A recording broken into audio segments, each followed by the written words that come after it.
যেভাবে ক্ষতি হয়েছে আমি চাই না যে কোনো মায়ের সন্তান আর এরকম ধর্ষণের শিকার হয়। খানা ওরা চান কে? ওরা চায় পয়সা, পয়সা আছে ওরা আছে।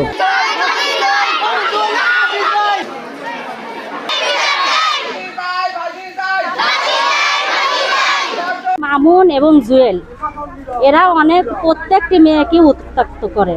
কোনো একটা ভালো মেয়ে, সুন্দর মেয়ে রাস্তা দিয়ে যাইতে পারে না, তাদের হাত ধরে নিয়ে যা করার করে সে ছেড়ে দেয়। কারোরটা জানা যায়, কারোরটা জানা যায় না।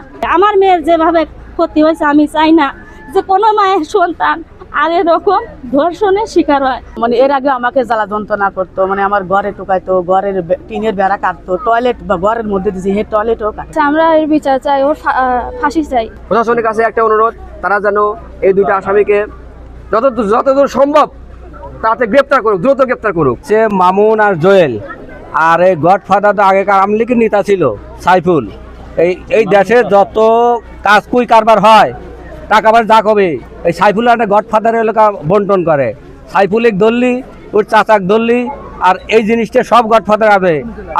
আমার মেয়ের যে ধর্ষণ হয়েছে এই পৃথিবী সোনার বাংলায়, আর এই যুবক সালমান মেয়েরা কারোদিন ধর্ষণ হয় না। আপনাদের কাছে এইটা আমি অনুরোধ করতেছি।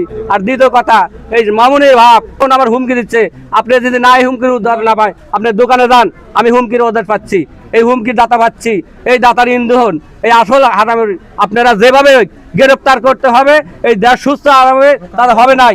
আসামি বলে হুনি ঘুরিয়ে বেড়াতেছে, আসামি বুড়ো হয়ে গেছে, খাবার ধরবো না মরবো, সাথে সাথে ওরা একটা ভাঙবো।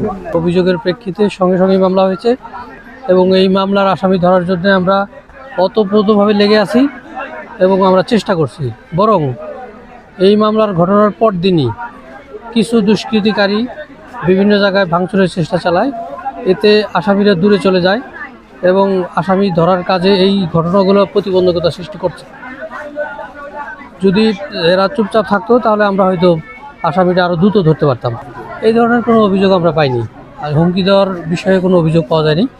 আমরা গার্জিয়ানদের সাথে প্রতিদিনই যোগাযোগ রাখছি এবং আমরা আসামি ধরার জন্য খুবই চেষ্টা চালাচ্ছি। অতি শীঘ্রই আমরা তাকে ধরতে পারব।